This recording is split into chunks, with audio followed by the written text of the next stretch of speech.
안녕하십니까. 독서하는 마라토너 박정필입니다. 이곳 잠실 나들목에서 서쪽 방향을 촬영하고 있습니다. 현재 시각은 2022년 8월 3일 수요일 오전 10시 36분입니다. 동쪽 방향을 촬영하고 있습니다. 자, 다시 서쪽 방향을 촬영하고 있습니다. 제가 마라톤을 하면서 영상을 촬영하도록 하겠습니다. 화이팅!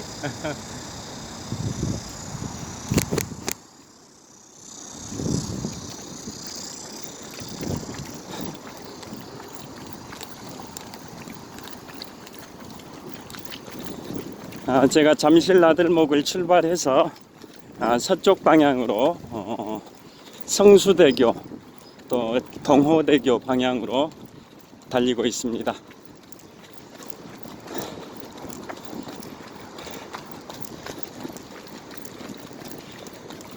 오늘은 제가 휴무일이어서 8월 3일 수요일 오전 한강공원에 나와서 달리기를 하고 있습니다. 어제부터 계속 비가 내려서 오늘만 1시간 반 전까지도 비가 많이 내렸는데요. 지금 이곳 잠실 한강공원은 비가 그친 상태입니다. 오후에는 이제 햇볕도 나올 것 같습니다.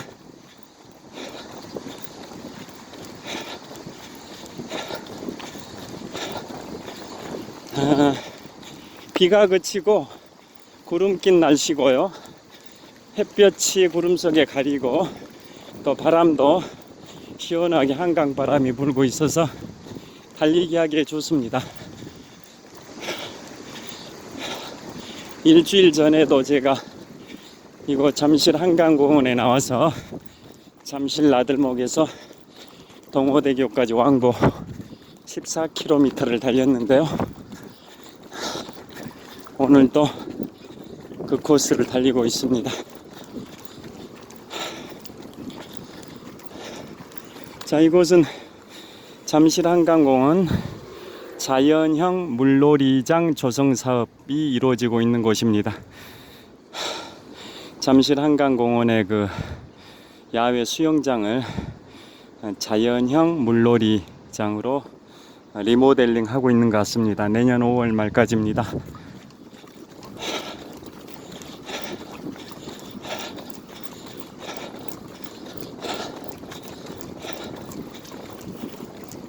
오늘은 미국의 제35대 대통령 존 F 케네디 대통령에 관하여 말씀드리겠습니다.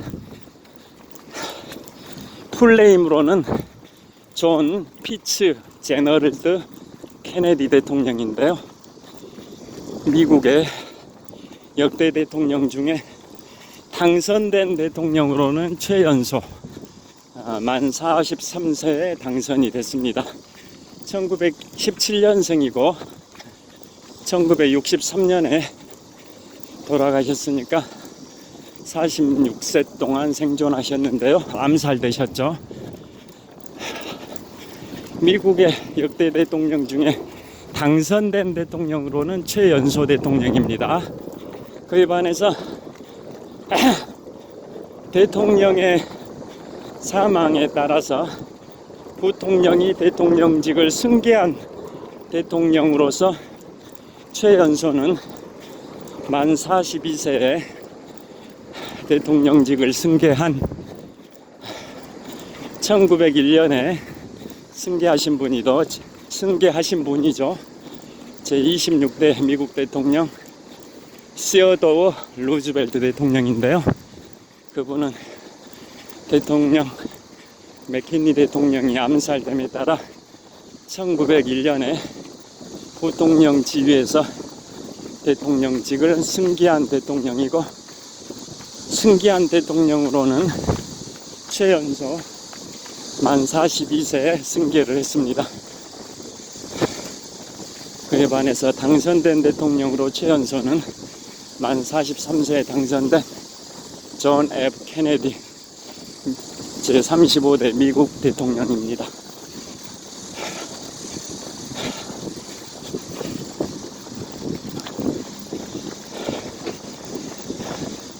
지금부터 그러면 존 F 케네디 대통령의 생애에 관하여 말씀드리겠습니다.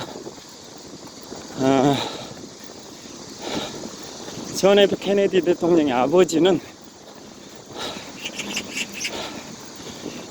조지프 패트릭 케네디 1세인데요. 그분은 아일랜드에서 이민계 후손입니다. 조지프 패트릭 케네디 1세. 그분은 젊었을 때부터 사업으로 성공을 하신 분입니다.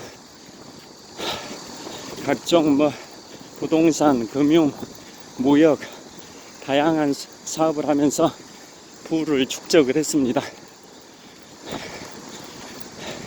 대표적인 예가 1920년부터 1933년까지 미국에는 금주법이 있었는데요. 그 당시 무역업을 하던 조지프 패트릭 케네디 1세는 존 F 케네디 대통령의 아버지입니다. 그분은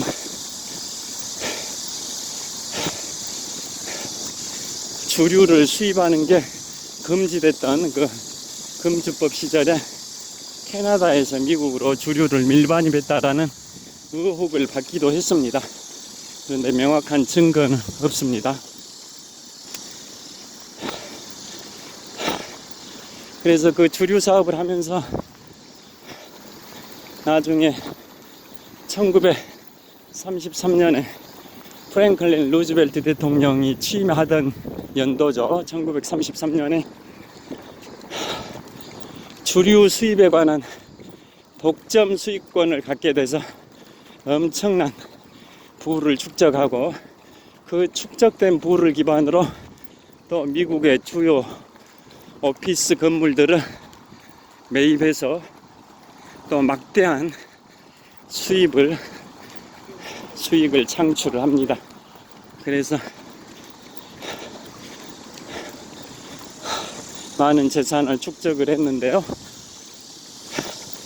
그 아버지 부시 대통령, 케네디 대통령 아버지 조지 패트릭 케네디 1세는 그러한 부를 기반으로 루즈벨트 대통령을 정치적으로 후원하기도 했었고, 그래서 주영 미국 대사까지 지내기도 한 분입니다.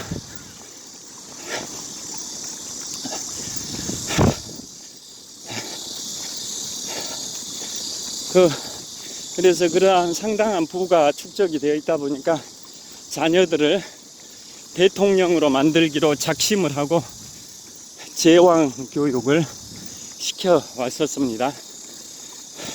그런데 결론부터 말씀드리면 자녀들이 9명 정도 되는데요. 그 중에 첫째 아들 조지프 패트릭 케네디 2세는 2차 세계대전 당시에 유럽 전선에서 아프로디테 미션을 수행하다가 1944년 8월 12일에 전사를 했습니다. 원래는 장남인 케네디 2세한테 대통령을 기대하고 그랬었는데 장남이 그러게 전사를 해버렸습니다. 원래 그 장남 케네디 대통령이 1917년생인데요. 형인 케네디 2세는 1915년생으로 하버드대를 나왔습니다.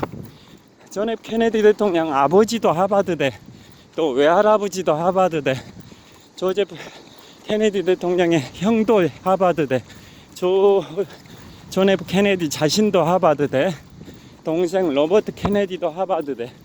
다 제왕 교육을 받은 케네디가의 가족들답게 대부분 하버드대를 나왔는데요. 장남 케네디 2세는 하버드대 로스쿨 마지막 해에 2차 세계대전에 참전을 합니다. 1942년 6월에 유럽 전선에 참전을 해서 의무 복무를 마치고 제대할 수 있었음에도 불구하고 제대하지 않고 자원에서 연장 근무를 신청했습니다. 그래서 어떤 작전을 수행하냐면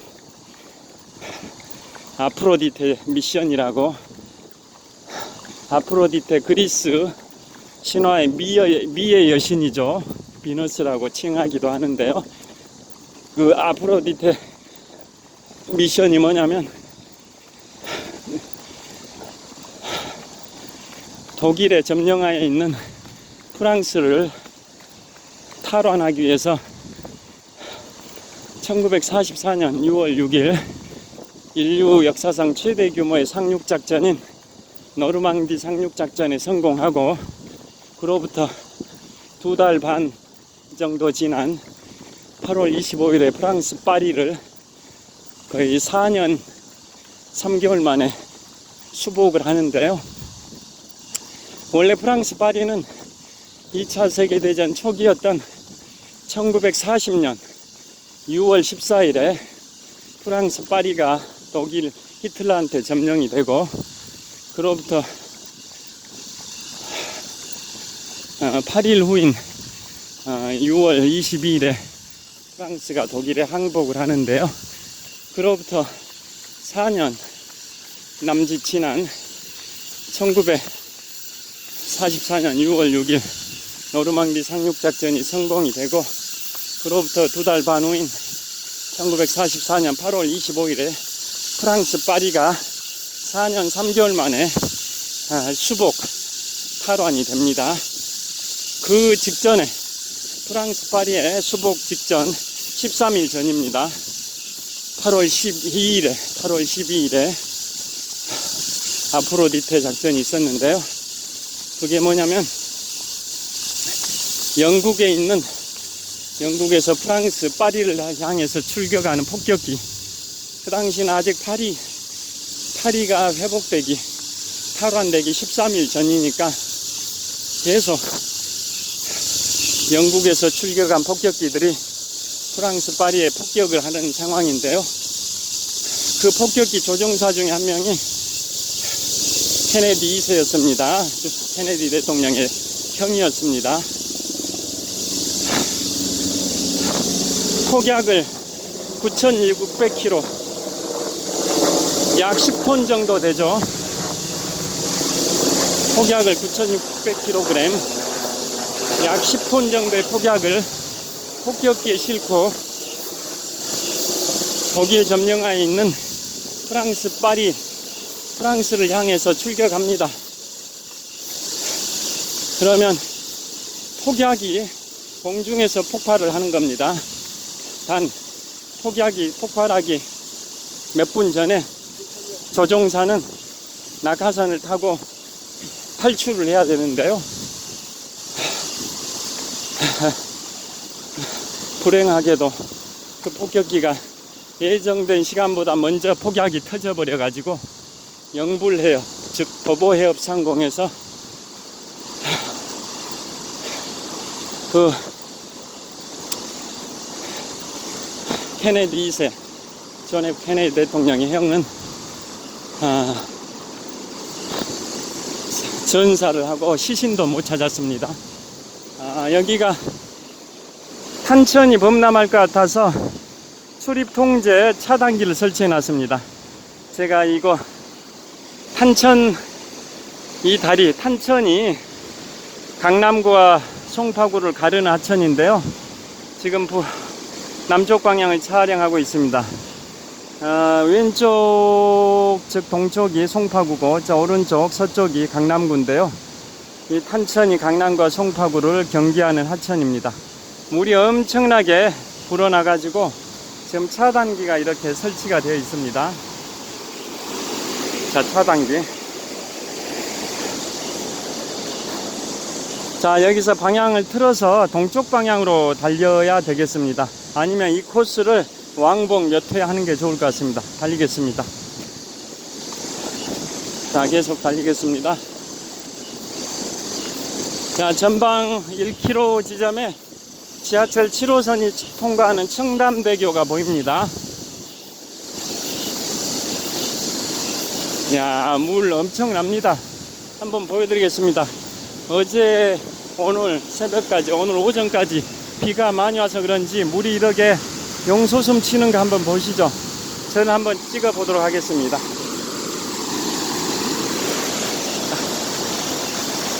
자, 이 엄청난 물이 흐르고 있습니다.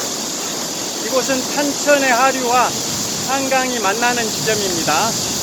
탄천의 하류와 한강이 만나는 지점.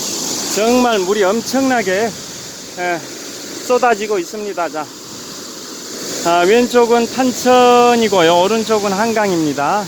이 탄천은 남쪽으로, 제가 비추고 있는 남쪽으로 한 35km 내려가면 경기도 용인시 동백지구가 있습니다. 거기에서 탄천 상류가 시작이 돼서 경기도 성남시 분당을 거쳐서 이곳 잠실 종합운동장 근처에서 한강과 만나는데요. 이 탄천 하류입니다. 한강과 만나는 이 지점, 한강과 만나는 지점, 여기 이 숲을 너머로 전방 200m 지점에 잠실 종합운동장이 있습니다. 동쪽 방향입니다. 그 다음에 북서쪽 방향 지하철 7호선이 통과하고 있습니다. 청담대교입니다. 자, 여기 엄청난 물이 흐르고 있습니다. 자, 다시 찍어보겠습니다.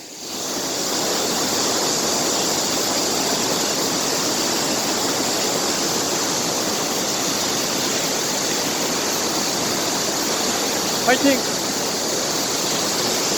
햇볕이 이제 좀씩 나올 것 같습니다. 자, 계속 달리겠습니다.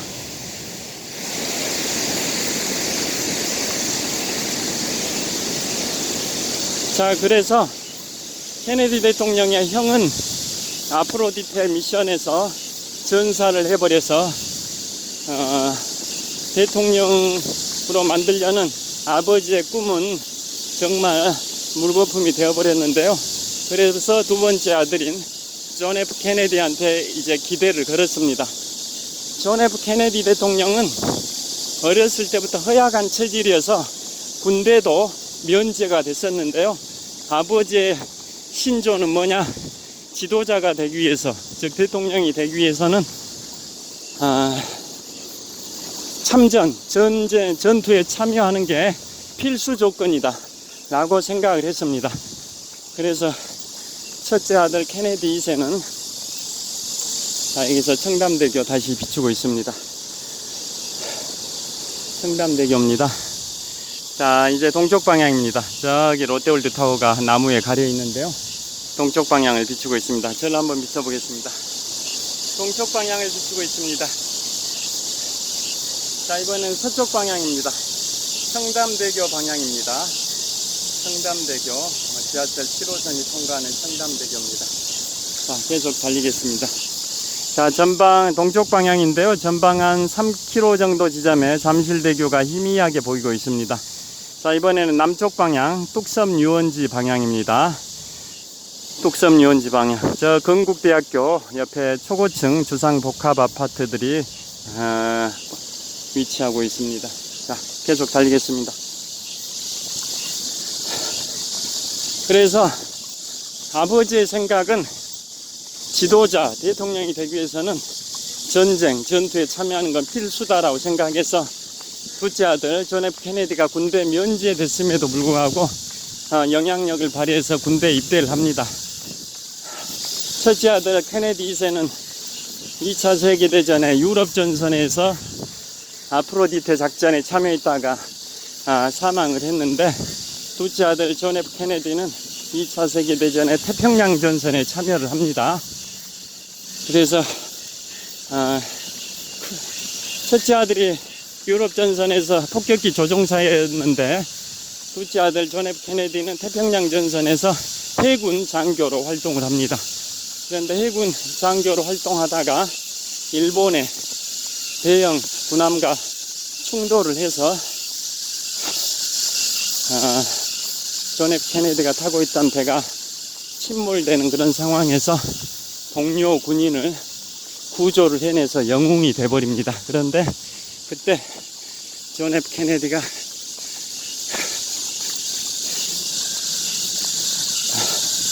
등을 크게 다치게 됩니다. 그래서 나중에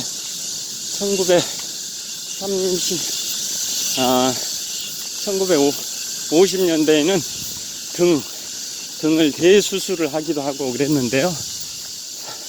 하여튼 존 F 케네디가 태평양 전선에서 활약을 했었고요. 그 다음에 존 F 케네디의 가문을 보면 케네디가의 저주라는 말이 있듯이 굉장히 미국에서는 케네디를 가문을 로열 패밀리라고 할 정도로 유명한 가문인데, 저주가 끼어서 그런지 가족들이 굉장히 비극적으로 삶을 마치는 경우가 꽤 많았습니다. 그래서 첫째 아들 케네디 2세는 유럽 전선에서 전사하고, 둘째 아들 존 F 케네디는 대통령의 최연소로 당선이 되지만 1963년 11월 22일에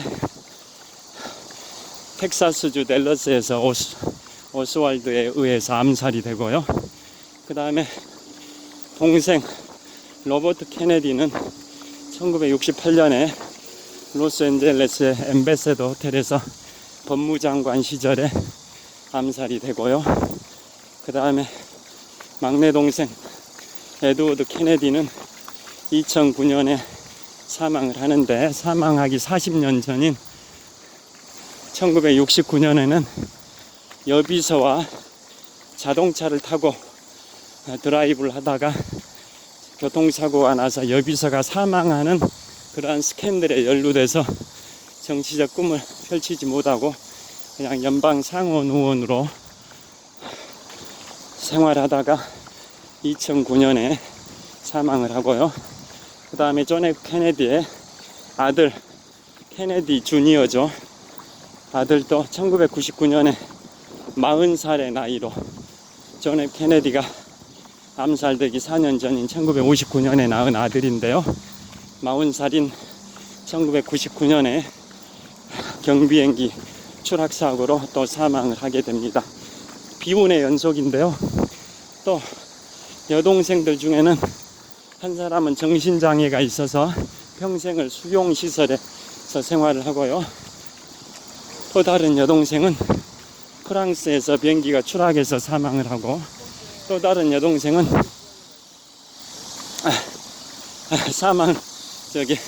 또 다른 여동생의 딸이 있었는데, 그 딸은 영화배우 아놀드 슈왈츠제네거와 결혼을 했다가 이혼을 합니다. 그러니까 영화배우 아놀드 슈왈츠제네거가 존 F 케네디 대통령의 여동생의 딸의 전 남편이죠. 그러니까 존 F 케네디 대통령의 과거 조카 사위가 아놀드 슈왈츠제네거입니다. 그런 식으로 존 F 케네디의 가족사는 굉장히 저주를 받았다라는 말이 생길 정도로 불운한 그런 가문이 돼버린 건데요. 그러한 가족 역사를 갖고 있습니다. 그런데 어렸을 때부터 존 F 케네디 대통령이 어렸을 때 유년 시절부터 제왕 교육의 일환으로 식사를 할 때 식탁에서 제왕 교육의 기초 훈련을 받았다고 합니다. 어머니는 보스턴 매사추세츠주의 보스턴의 시장도 지내고 의원도 지냈던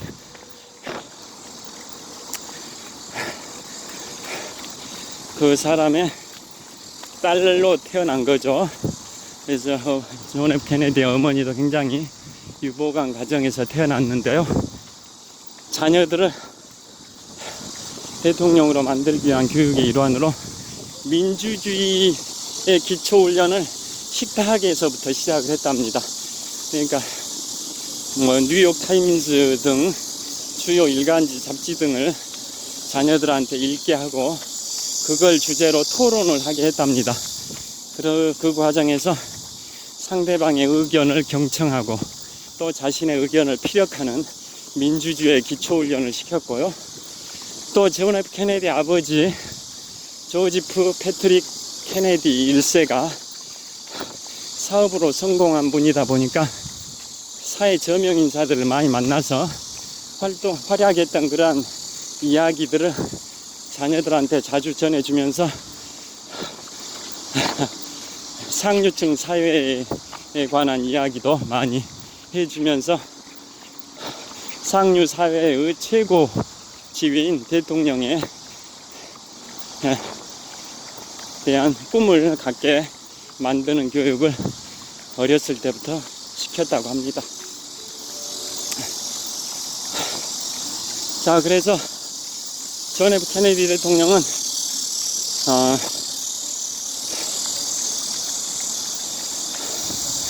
하버드대 나오고 2차 세계대전 태평양전선 참전하고 그 다음에 정치를 시작한 것은 대통령이 되기 14년 전인 1946년입니다. 1946년에 연방 하원 의원으로 시작합니다. 연방 상원 의원이 아니라 연방 하원 의원으로 1946년에 시작하니까 그의 나이 만 29세입니다. 지금 현재 제46대 미국 대통령이 조 바이든이 만 29세 나이에 델라웨어주에서 연방 상원 의원으로 정치를 시작하셨는데요. 같은 나이인 29세에 존 F 케네디는 하원 의원으로, 연방 하원 의원으로 정치 활동을 시작을 했고요. 그 다음에 1960년에 당선될 때는 미국 역대 대통령 선거 사상 가장 치열했습니다. 투표수를 보면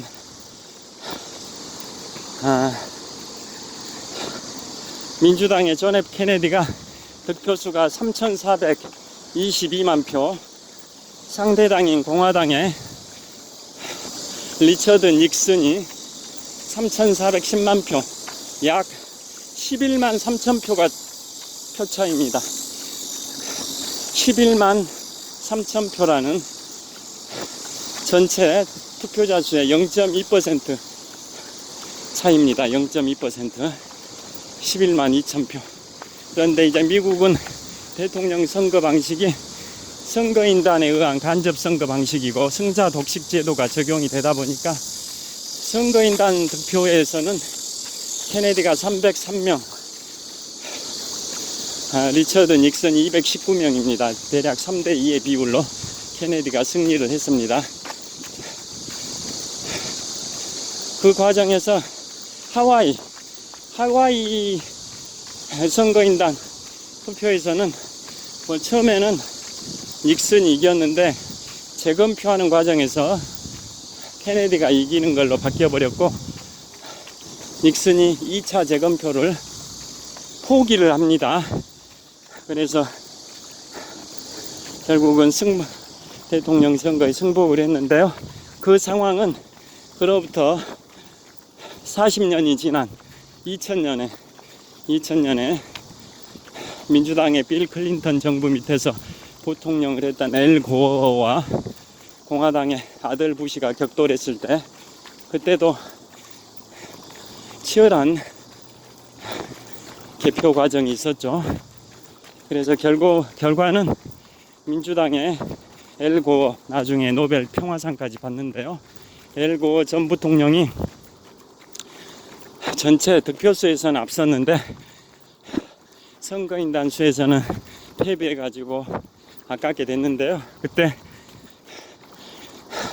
아들 부시의 동생 잽 부시가 플로리다주 주지사였고 그때 플로리다 주에서는 부시가 이겼는데 재검표 파동이 있었죠. 그런데 연방 대법원에서 재검표 금지 명령이 내려져서 결국은 엘 고어가 눈물을 머금고 승복을 하는 그 상황이 40년 간격으로 당은 서로 반대로 역전됐지만 40년 간격으로 그렇게 벌어졌습니다. 1960년에는 민주당의 존 F 케네디가 리처드 닉슨을 앞섰고요. 반면에 40년 후인 2000년에는 공화당의 아들 부시가 엘 고어를 이겼다, 뭐 그런 내용입니다. 대통령이 되고 나서는 존 F 케네디는 첫 번째 숙제가 취임사가 또 명년설이 나옵니다. 취임사 1961년 1월 20일에 취임을 하는데요. 취임사에서 이 멋진 연설을 합니다.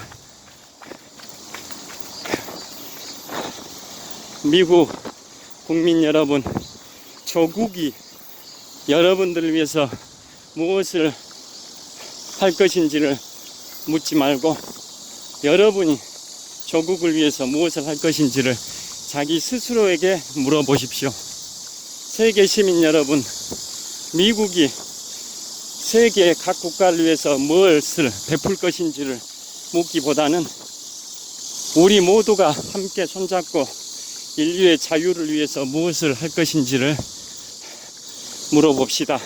라는 게 1961년 1월 20일 제35대 미국 대통령 존 F 케네디의 취임사 중에 일부입니다. 그게 명연설로 남아있고요. 그 다음에 그때 어떤 일화가 있냐면 취임식장에서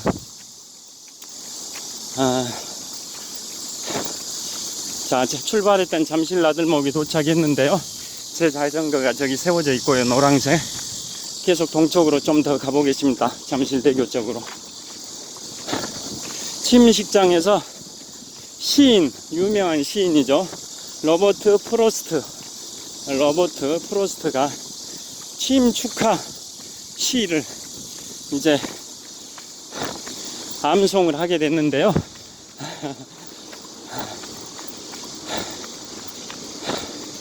원래는 프로스트 시인이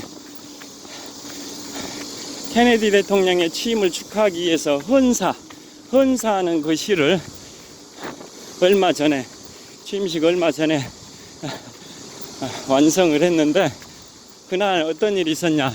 1월 20일 취임식 날 1961년 1월 20일입니다. 한겨울이죠. 한겨울. 국회의사당 앞에서 취임식을 하는데, 우리나라도 대통령 취임식을 국민의 대표기관인 국회의사당 앞에서 하듯이 미국도 국회의사당 앞에서 취임식을 하는데, 1월 20일 한겨울이다 보니까 국회의사당 지붕에 엄청난 눈이 쌓여 있었습니다. 그래서 햇볕에 반사된 눈을 뚫을 수 없을 정도로 화이트아웃이라죠. 화이트아웃 비슷한 현상을 발생시켰습니다. 국회의사당에 쌓여있는 눈이 햇볕을 반사시키면서 눈이 너무 부셔서 그 프로스트가 자작 시를 낭송을 할 수가 없었습니다. 최근에 지은 시다 보니까 암송은 못하고 있고 외우고 있진 못해서 낭독을 해야 되는데 낭독할 수 없어서 그로부터 19년 전인 1942년에 자기가 완성했던 시를 외워서 읽었다고 합니다. 자, 그런 에피소드가 있고요. 존 F 케네디 대통령이 취임하고 나서 가장 큰 이슈는 쿠바 이슈입니다. 쿠바가 1959년에 피델 카스트로가 공산정권을 수립하면서 미국과의 국교를 단절하고 쿠바 안에 있는 미국의 자산을 몰수 조치를 해버립니다. 그러니까 그 당시에 대통령이었던 공화당의 아이젠하워는 쿠바 침공 작전, 피그스만 침공 계획서를 비밀리에 준비 중이었는데 그걸 실행하지 못하고 61년 초에 퇴임을 했고, 후임자인 존 F 케네디가 그 전임자인 아이젠하워 전 대통령의 쿠바 피그스만 침공 계획서를 실행을 하게 되는데요. 자, 이제 잠실대교입니다. 자, 잠실대교 수중보의 물도 엄청나게 많이 늘어나고 있습니다. 자, 수중보입니다.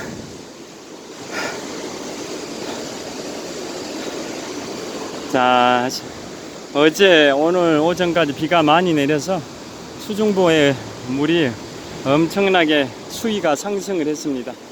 자, 서쪽 방향입니다. 제가 달려온 조깅로입니다. 전방 2.5km 지점에 잠실 종합운동장도 있고요. 자, 북서쪽 방향 전방 한 3.5km 지점에 지하철 2호선이 통과하는 청담대교가 희미하게 보이고, 그 너머로 남산은 구름에 가려서 안 보입니다. 저를 비춰보겠습니다. 자, 잠실대교 남단입니다.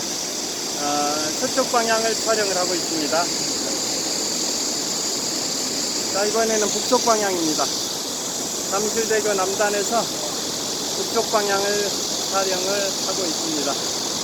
잠실 수중보의 물소리가 엄청납니다. 화이팅! 자, 계속 또 달리겠습니다. 여기 잠실대교에서 다시 서쪽 방향으로 달려야겠습니다. 자, 그래서 피그스만 침공 계획을 직접적으로 노골적으로 실행했다기보다는 미국의 중앙정보부 CIA가 지원을 하는 형태로 이루어졌는데요. 쿠바의 피델 카스트로의 공산 정권이 들어서니까 쿠바 사람들이 많은 사람이 미국으로 망명을 해왔죠. 그 망명자 중에 한 1,500명 정도가 공산화된 쿠바를 다시 탈환하기 위해서 침공작전을 펼친 게 피그스만 침공 계획인데요. 그것을 내가 실행은 쿠바 망명자들 1,500명이 실행을 했는데, 지원은 미국 CIA에서 지원을 했습니다. 그런데 그게 실패를 해버렸습니다.